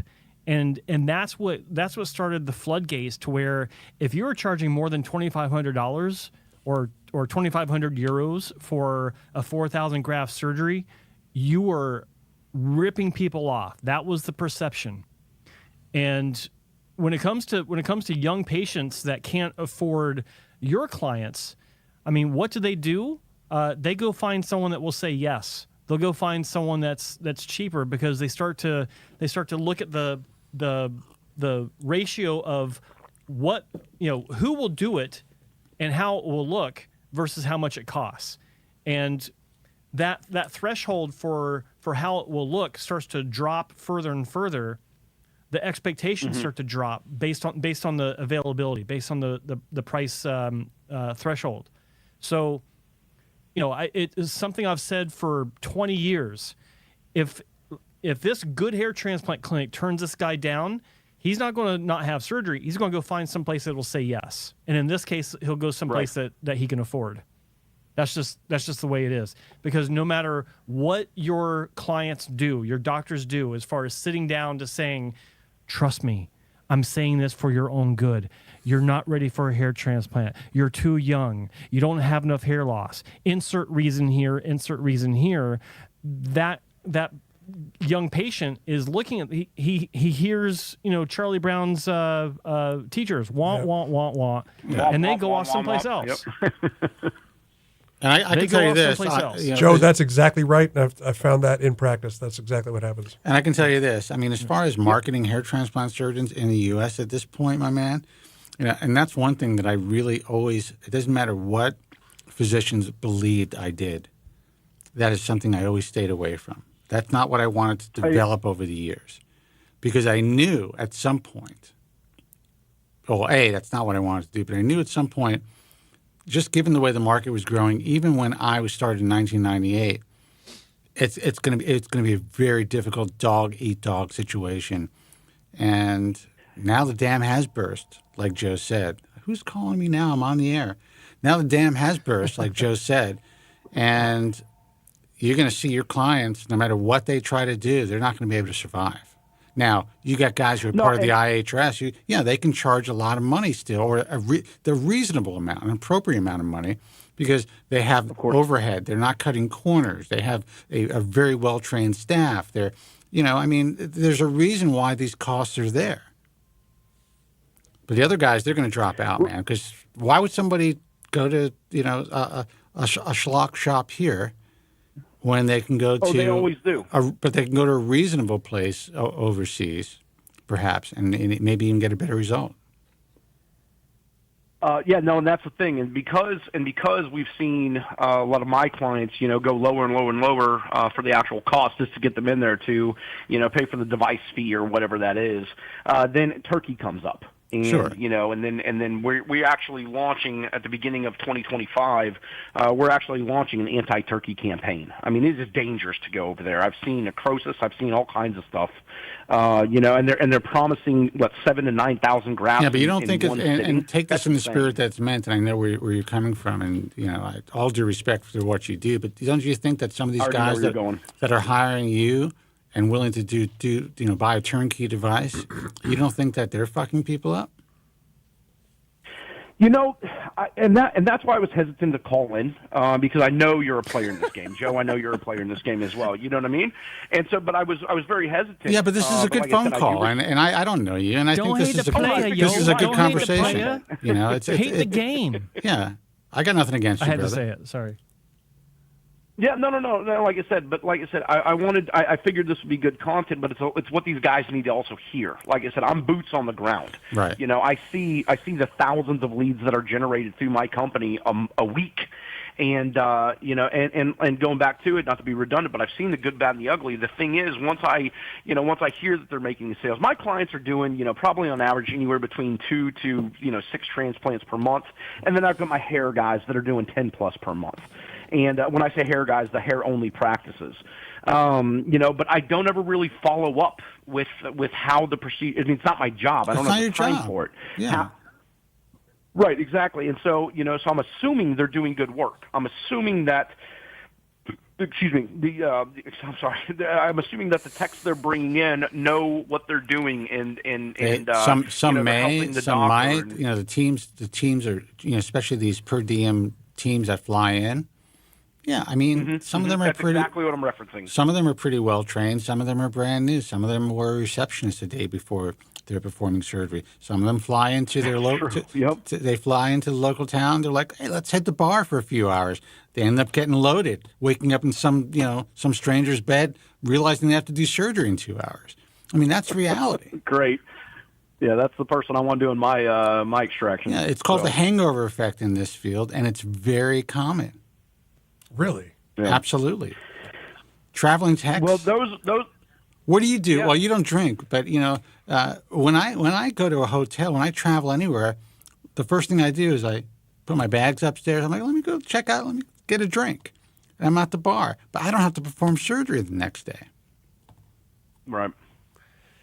Yeah, I get around that problem in my practice by having a full-time staff of technicians, and some of the girls have been with me for 12 years. I don't want turnover, so yeah, you got to have. I think I have 7 full-time technicians, and they've got like vision insurance and dental insurance and 401k sharing. And no, you treat them well. Yeah, I pay them more than nurses because I don't. That is a special gift that they have. We work well together. It's like a family atmosphere back there, and this per diem, the people flying in, and where did you hear that, Spencer? Where I hear it. Yeah, where did you hear that? I've seen it. Wow. That's news to me. I've seen it here at the Peninsula Hotel. Oh, wow. Jeez. Yeah, gentlemen, 40% of my clients fly in techs. Yeah. What? 40%. Yeah. 4 out of 10 of my practices. I don't want to disclose my name or No. or my company name, but this is great content. It's very yet, important that people hear this. I did not know that. I saw a team of people. I overheard them talking about hair, and I'm like, I started to talk to them, and they told me who they were coming to work for. It was a local plastic surgeon, and this one chick was completely loaded. Oh, Jesus. Like, to the point where I thought she may have had to throw up in the bathroom, type of loaded. Oh, my gosh. You know, and she had surgery the next morning. And that's the reality, people. But, yeah, I don't know what to tell you as far as your business is concerned, except the industry has changed dramatically. It's not going to get better. And by the way, I'm sorry about your camera. I don't know why it keeps... I don't know if I'm in power surges over there. Is my camera going out? Yeah, hold on for a second. It's out right now. Yeah. Well, that's the one thing. Well, I mean, I've seen a very dramatic shift. A lot of these people buying these expensive robots are either selling them or they're suing them or they're getting out of the game. They just don't want to do it. Yeah. Okay. You want to talk about some legendary salesmen? I know personally some of these legendary salesmen. You know a guy named Joey, I bet. Yeah, but you know Joey. Joey B. We'll leave it at that. Legendary, man. I had him in studio. This guy actually thought... You had him in studio? I had him in studio. He's working for another company that now he doesn't work for.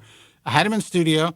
I thought we had a good time. I thought, actually, I let my guard down. I got drunk with the guy, and I was like, this is fun, I mean, I didn't eat all day, so I may have blacked out, but whatever, But and that happened. But I put out the content, and he was pissed. He thought that I put out a hit reel on him, and I'm just like, brother, that's just the way that you speak. What am I going to do? When I talk to him, when I have to talk to him, his voice is just so distinct. If you know when what I mean. have to talk to him, as painful as it is, when I have to talk to him. when I have to talk to him, it's only a couple of times a year, but. We had some things in common. When he was young, he worked at this nightclub. I worked in the same nightclub in New York around the same time, and so we had a lot. Yes, and so, but I wasn't I was a bartender and a waiter. But you're topless. You're a kid. You're in good shape, and you're making a lot of money. He actually, I think, was he did the full Monty, if I remember correctly. Mm-hmm. But and he was really into it. I was just like, all right, But we talked about that and we connected, and he really wanted to be on the show. And he was working for a company at the time that I thought was legit, and they still are. But I can't tell him how to speak and how to use a microphone.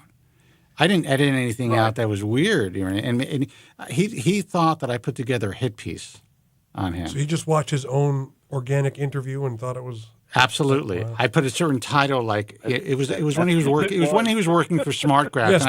And I said, "Is SmartGraft really the smart solution?"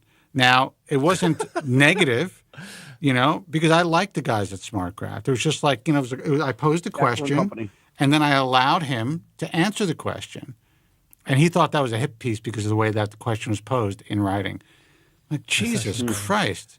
And he's disliked me ever since. Not that not that I really think it's an important thing in life to be liked by Joey, but it's interesting to see people's personalities in this industry. But yes, to get back to where you are, the guy. This is what he does. He sells shit to doctors.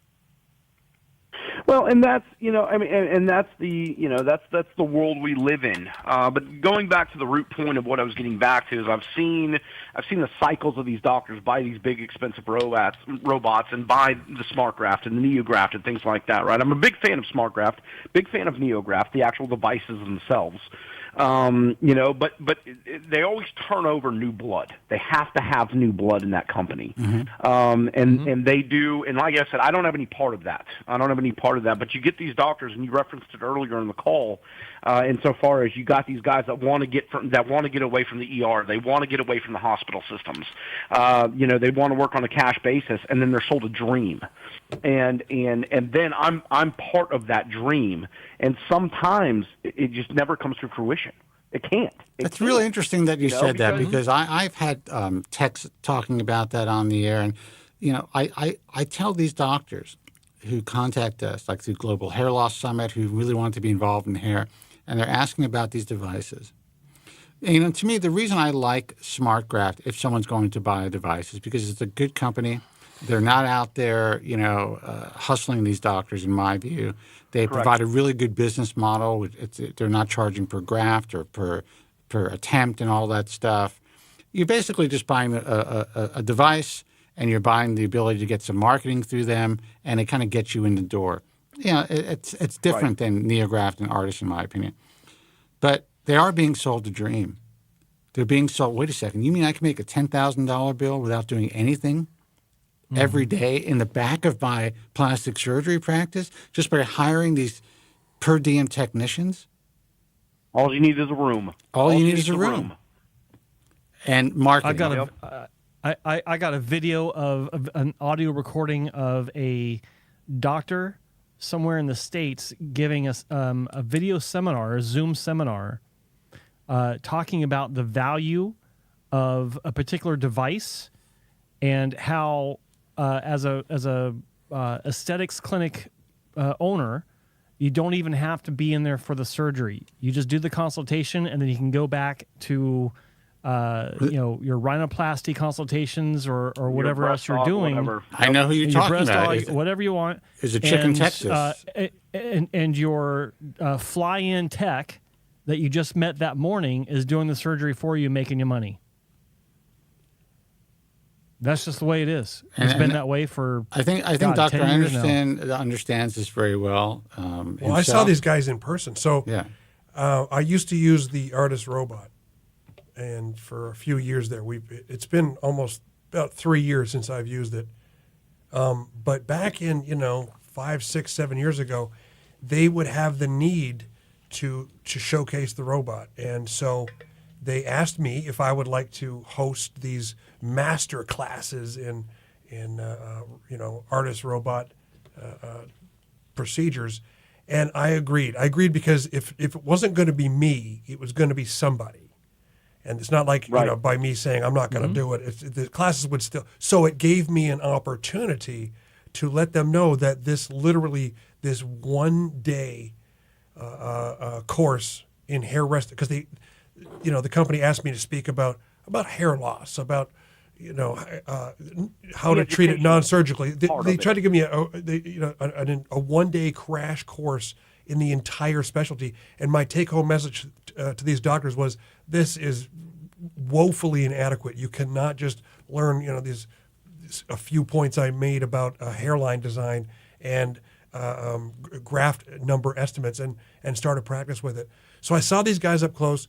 A number of these plastic surgeons were there and were shocked to see how much time I was personally spending on the surgery itself. And they came up to me at lunch. They're like, how am I going? And they would ask me, how am I going to get away to do my breast surgery during these surgeries? And I looked at them. I said, well, you're not, right? Because the way I used the robot, I was the operator of it. I was extracting the grafts, and I did the surgery.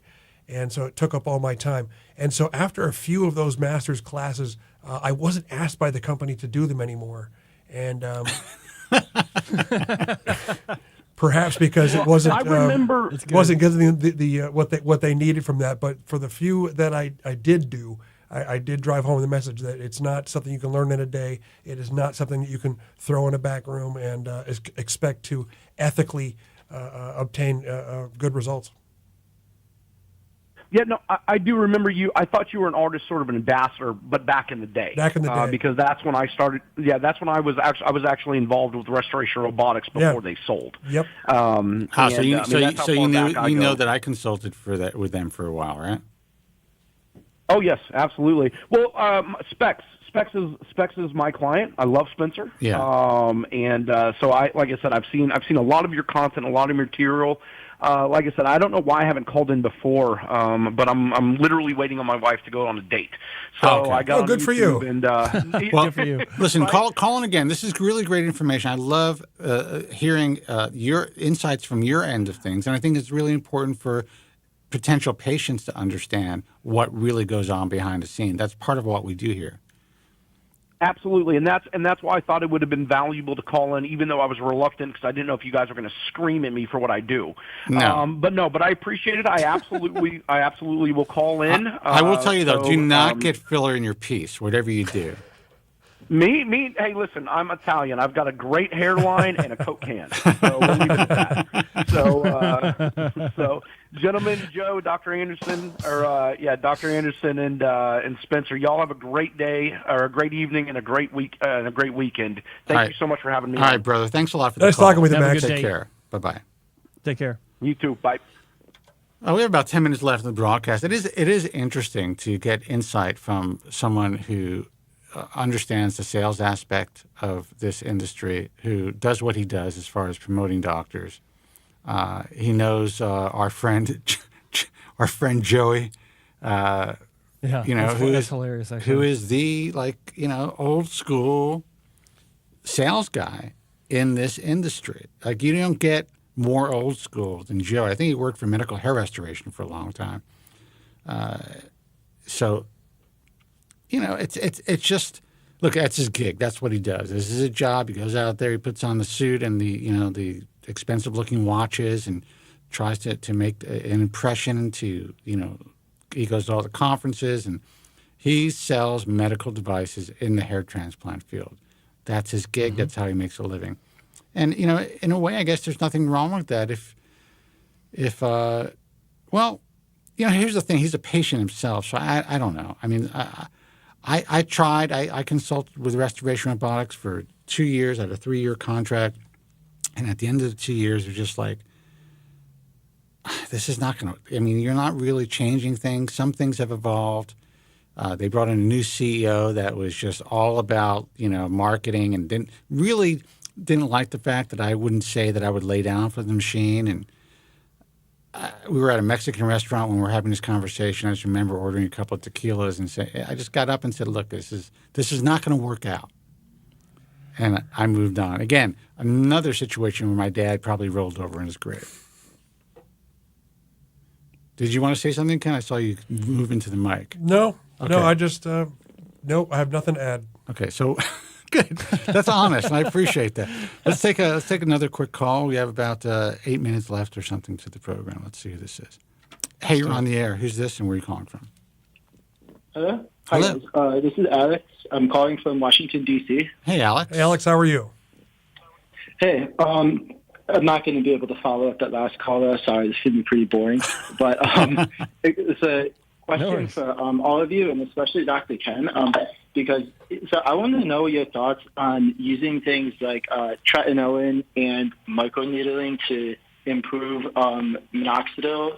Very good. Efficacy. I know it's I just wondering because I don't know like how much if you guys have seen like real world experience or if it's all just mechanistic stuff. Well, Alex, that's a great question. So I do have a lot of knowledge about this. I do think isotretinoin is a good addition to use with topical minoxidil for 2 reasons.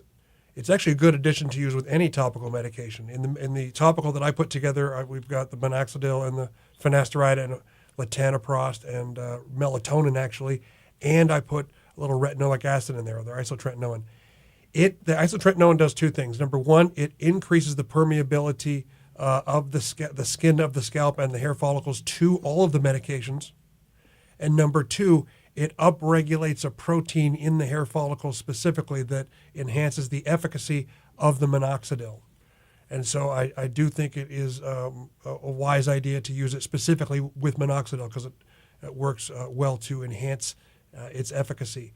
In terms of the second question, microneedling, it's well known that microneedling can cause temporary collagen injuries and hypertrophy. I think it's fairly useful for wrinkles on the face. In terms of its efficacy in treating hair loss, the studies I've read really show that it doesn't really help by itself in terms of treating hair loss. Doc, I'm so glad you said that, No. by the way. I was just holding my breath. Oh, I saw that. All right, so Spencer's sitting right across from me in the studio, and I'm looking at the camera, but he's right there. Yeah, no, microneedling does not work by itself, but in the studies I've read, because I read about this stuff all the time, right? It does help to if you use it in conjunction with topical medications. It can sort of help get them into the follicles a little bit better. I wouldn't use anything more than 0.5 millimeters in terms of the length of the microneedle, but used in conjunction with the topical medication, it has been shown to slightly increase the efficacy of the medications. But microneedling just by itself, not in the context of using a topical medication, is not. I don't recommend that to my patients. Okay, yeah, thank you, because that's what I was sort of getting at. To use the both the tretinoin and a small microneedle in the 0.5 milliliter range to just help with the absorption, because I'm using a topical right now. I'm using it's a 6% minoxidil and then a finasteride. Yep. So I didn't know. My only issue is if it has a SD alcohol in the product. Mm-hmm. It is possible that as you microabrade your skin, it could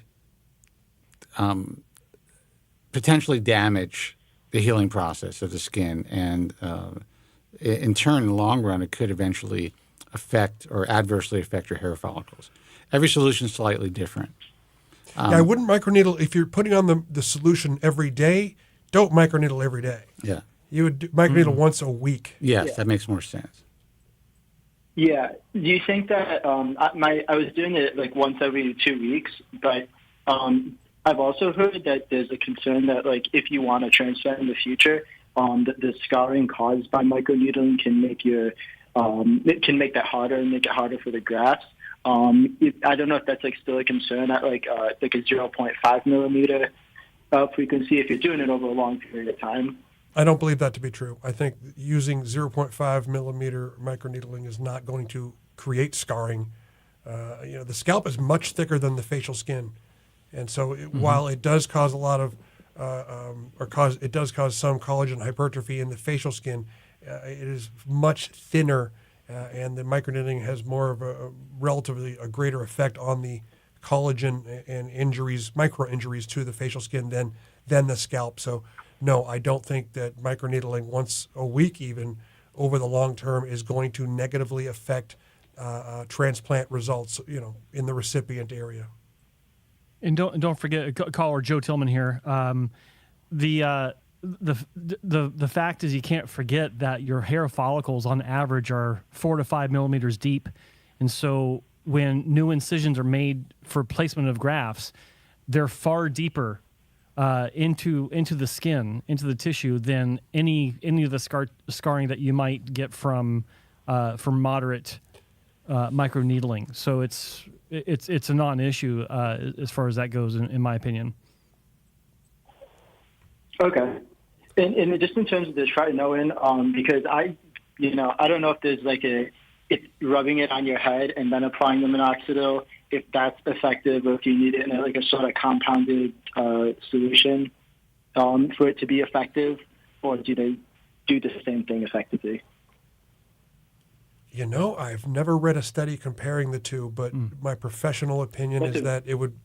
I think it would be fairly comparable if you either mixed or if you put the retinoic acid on and then immediately put the minoxidil on the scalp. I think that would achieve the same effect. That's my opinion. I haven't seen a study about that. All right, brother. Awesome. That's really all I had. Yeah, thank you guys. Great questions, bud. Great questions. Thanks for the call, brother. Thank you. Take care. Have a good weekend. Have a good weekend. Take care. Bye-bye. All right, guys, let's call it a night. Great. Okay. We've done 2 hours, That's good. practically.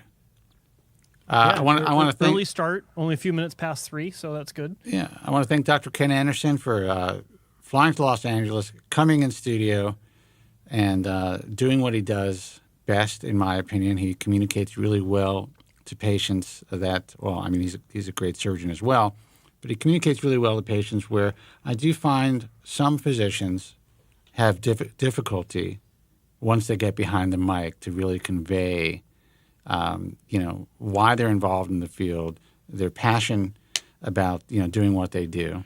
And Ken has always done a good job of that. Well, thanks. It's there's nothing quite like being in the studio. It's always nice to see you, Spencer. Joe, it's nice to talk with you as well. It's always good to hear your voice. And it's actually a fun experience. I used to practice in Beverly Hills, so it's nice to come back, eat at some restaurants, but I always make a point of, and really the main reason I'm in LA is to visit Spencer and be on the show. And I actually enjoy being here in the studio. So I appreciate you having me again. Nice. And Always, have a good Always time. Great guest. Thanks, man. Thanks, Absolutely. Joe. That means a lot coming from you, Joe. Thank you. And we would love more IAHRS accepted members to take the time to come on the program, because people want to get to know them. People want to kind of understand what their philosophy is as well. Well, guys, I'm actually setting up a little studio in my office in Atlanta, and I'm considering starting a little podcast, not exactly like this, but I'm going to be asking you two in the coming months to be guests on my podcast if you would do me that honor. I think that might be fun. Absolutely. I don't know if Joe's available, but I am. I'm going to have patients come in and whatever. I'm going to ask you both. Is this where I say I'm busy next year? Like, that doesn't make any sense. Like, of course. I want to interview some. Come on. I want to interview some patients and have actual live patients get on camera with me, and I'm just going to answer some basic questions. It's not going to be a cool call-in show like you guys have, though. That's one of the really nice experiences here is patients calling in, because it reminds me of my oral board examinations, both for my ear, nose, and throat surgery board certificate, my facial plastic surgery board certificate, and my hair restoration surgery board certificate. All three, there's an oral board exam where you sit down with the examiners and they just ask you anything. You don't know what's coming. And so it's kind of like that, because the callers are, I want to speak to Dr. Anderson. You don't know what's coming next. So it's always kind of fun to field these questions, because, I don't know, it's enjoyable. Well, what's unusual about what we do is I don't screen the calls. It is. Yeah, I can see that. We just pick it up. Whatever they want to say, they say. And we have to essentially, possibly, if we were lucky, we know what we're talking about for that particular question. We're able to answer it. But if I don't know the answer to it, I tell people, look, I don't know that. Maybe Joe could help you. And you guys play off each other. I've watched the show when it's just the two of you, and you guys make a great team. And I think I've heard a scenario like that before, where you'll ask each other's opinion, and it makes for a great show. And as many of the guys in the comment section know, I do tune in fairly regularly when I'm just at home on a Friday afternoon. Yeah. It's kind of nice. Well, I appreciate that. You got it. I appreciate you being here. You guys are doing great work, and keep it up. Well, listen, as long as I have the energy, I'll Thanks, do it. Doc. You got it. Guys, we're gonna get out of here. Obviously, if you want to contact Dr. Anderson, you can find him through the IAHRS website, of course. It's IAHRS.org. And Dr. Anderson, what's your website? It's AtlantaHairSurgeon.com. You can just Google Ken Anderson Hair Transplant. It'll pop right up. I've got a couple locations in Atlanta. I'm very passionate about what we do. Treating hair loss is my passion. And we do virtual consults all the time. So, give us a call if you're interested. Yeah. All right, guys. Well, you can also find the link down in the description of this video once the live stream is over. I appreciate that, Joe. Very cool. And Joe, obviously, follow Joe where? On Real Joe Tillman? No, Joe Tillman Official. At Joe Tillman Official. Guys, follow me on Instagram at Spencer Kobren. It's easy. Kobren spelled with a K. And we'll provide as much information as we can. Doc, you have an Instagram? Yes, it's at Ken Anderson MD, all one. Ken Anderson MD, all one word. That's my Instagram. All right, guys, listen, until next time, be strong, God bless. Fight the good fight. And thank you, yes, so much for listening. Have a good night. Thank you very much. I'm sorry for any inconvenience you may have been put to prior to the programme, and I'm glad you enjoyed it. And if you could now leave by the exits at the rear, that'd be splendid. Thank you. Good night.